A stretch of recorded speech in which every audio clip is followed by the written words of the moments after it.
हाय नमस्कार, मी संजय आवटे. कसे आहात? मी आता निघालेलो आहे ऑफिसला उबेर टॅक्सीनं.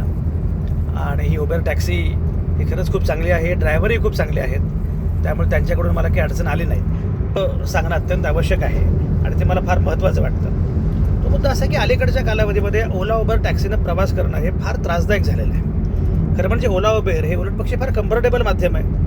पूर्वी काय व्हायचं की तुम्ही खाली या, रिक्षा बघा आणि बाकीच्या गोष्टी अनेक असायच्या. रिक्षा मिळेल की नाही, यावेळी रिक्षा मिळेल का, शिवाय अंतर किती, रिक्षावाला तिथपर्यंत घेऊन जाईल का, अशा अनेक अडचणी होत्या. आता मात्र काय होतं की आता अशी गरज पडत नाही. आपण ॲपवर जातो, आपल्याला कुठं जायचं आहे ते आपण सर्च करतो, ओला उबेर जे कम्फर्टेबल आहे ते बघतो, आपण टॅक्सी बुक करतो, त्याप्रमाणे ती येते. तो आला की सांगतो आपल्याला की मी पोहोचलेलो आहे. आपण खाली येतो, त्या टॅक्सीमध्ये बसतो, OTP देतो आणि आपल्या हव्याच्या ठिकाणी पोहोचतो. इतकी साधी सोपी गोष्ट आहे. असं असताना अलीकडच्या कालावधी मात्र एक भलताच प्रकार सुरू झाला आहे. त्या प्रकाराचं मला काही कळत नाही. म्हणजे आपण ओला उबेर टॅक्सी बुक करतो आणि बुक केल्यानंतर आकस्मिकपणे त्याचा फोन येतो आणि तो म्हणतो कुठं जायचं आहे, अमुक ठिकाणी जायचं आहे. तो म्हणतो साहेब तुम्हाला माहिती आहे का किलोमीटरप्रमाणे आहे. अरे किलोमीटरप्रमाणे काय संबंध आहे? जर माझ्या ॲपवर विशिष्ट अमाऊंट दाखवलेली आहे, तो त्या किलोमीटरचा हिशोब वगैरे सगळं करूनच दाखवलेली आहे. असं असताना पुन्हा तू वेगळे पैसे किलोमीटरप्रमाणे चार्ज करणारा तू कोण? हे नियमाच्या अत्यंत विरुद्ध आहे, हे अवैध आहे आणि याला काही अर्थ नाही. अशा कारणासाठी कोणी संप करत असेल तर त्याला काही लॉजिक नाही, ते इलॉजिकल आहे. पुन्हा साधी गोष्ट आहे, कुठलंही ॲप जेव्हा तुम्ही वापरता, मग झोमॅटो समजा असेल की झोमॅटोवर मला समजा एक विशिष्ट मी काही मागवलं, फूड मागवलं आणि ते पार्सल घेऊन तो आला. तो पार्सल घेऊन आल्यानंतर त्यांना मला पार्सल द्यायचं. जर COD म्हणजे कॅश ऑन डिलिव्हरी असेल तर कॅश घ्यायची, किंवा अगोदरच ऑनलाईन झालं असेल तर काही संबंध नाही, थँक्यू बाय. उद्या तो म्हटलं की 422 रुपये बिल याच्यावर दाखवतोय ॲपवर, पण साहेब जरा मला 517 रुपये द्या, कारण तुम्हाला वाटलं होतं पण ते हॉटेल जरा जास्त लांब आहे. हा माझा प्रश्न नाही आहे ना, हा मुद्दा आहे त्या ॲपचा. जेव्हा तुम्ही ॲप वापरता तेव्हा ॲपवरचीच अमाऊंट दिली गेली पाहिजे, त्याच्यापेक्षा अधिक अमाऊंट मागण्याचा कोणालाही कसलाही अधिकार नाही. अलीकडच्या काळात मात्र ओला उबेरवाल्यांनी अक्षरशः डोकं दुखवलेलं आहे. मी परवा एका माझ्या ओळखीच्या एका महिला आहेत, त्यांनी एका उबेर चालकाविरुद्ध तक्रार केली पोलीस स्टेशनला की हा काय मनस्ताप आहे, हा मानसिक त्रास आहे आम्हाला. आम्ही जेव्हा ॲपवर बुक करतो तेव्हा संपला विषय, त्याप्रमाणे ते आलं पाहिजे. असं असताना सुद्धा हे का घडतं मला कळत नाही आहे. आता मुद्दा आहे तो म्हणजे कस्टमरला जाणीवपूर्वक त्रास देणं. कस्टमरला त्रास देण्याचं काही कारण नाही. समजा तुम्हाला असं वाटलं की मला जास्त पैसे मिळावेत, तुमचा संघर्ष कोणाशी आहे? कंपनीशी आहे. तुम्ही ओलाशी बोला, उबेरशी बोला, किंवा तुम्ही ओला उबेर बंद करा आणि काळी पिवळी टॅक्सी चालवा आणि रांगेत उभे राहा रिक्षाप्रमाणे. मग ते किलोमीटरप्रमाणे काय व्हायचं ते होईल. ओला उबेर टॅक्सी असो किंवा रिक्षा असो, दोघांसाठी हे सारखंच आहे की तुम्हाला जी अमाऊंट त्याच्यात येते त्या ॲपवर, त्याच्यापेक्षा एक पैसाही अधिक मागण्याचा अधिकार नाही.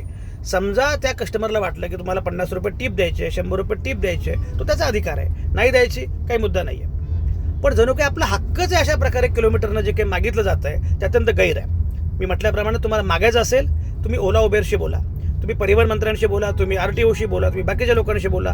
ग्राहकाला असं करणं अत्यंत चुकीचं आहे. आता हे मी ग्राहकाच्या अनुषंगाने बोललो.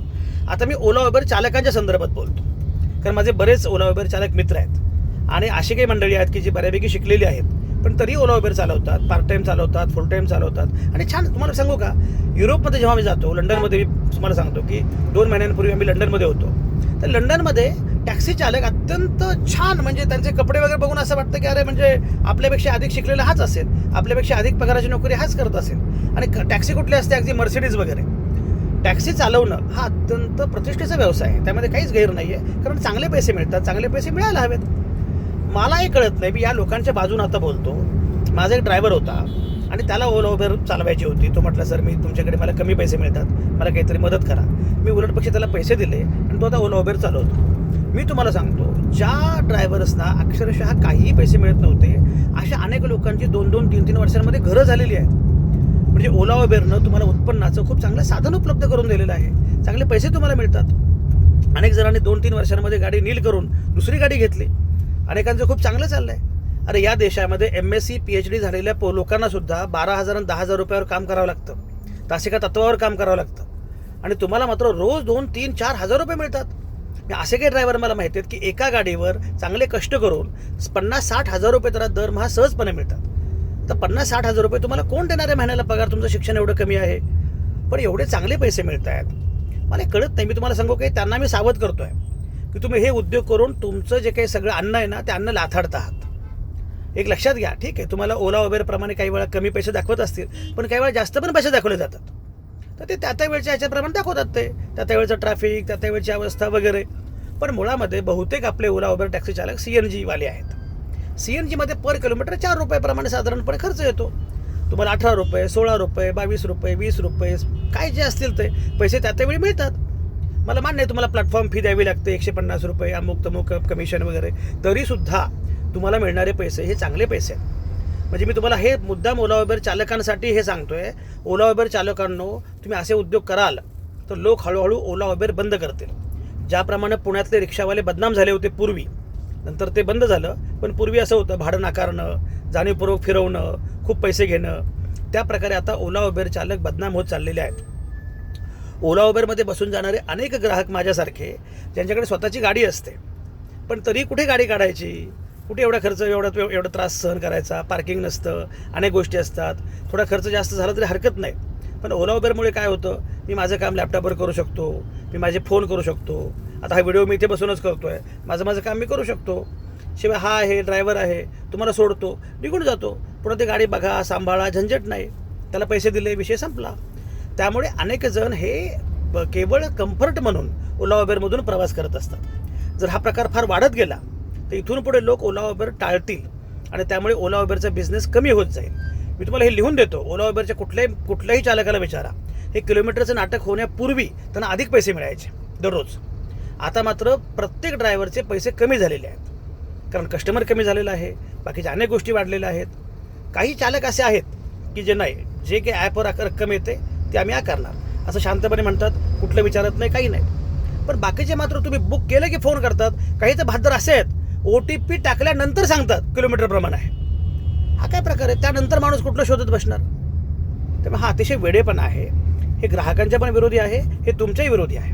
आणि बहुतेक मंडळी, जी मराठी मंडळी आहेत त्यांना मी सांगतो, ओला उबेर चालक कुठले तरी आपली मराठवाड्यातली मंडळी असतात, कोल्हापूर सांगलीची मंडळी असतात, अगदी अकोला वाशिम विदर्भातली मंडळी असतात.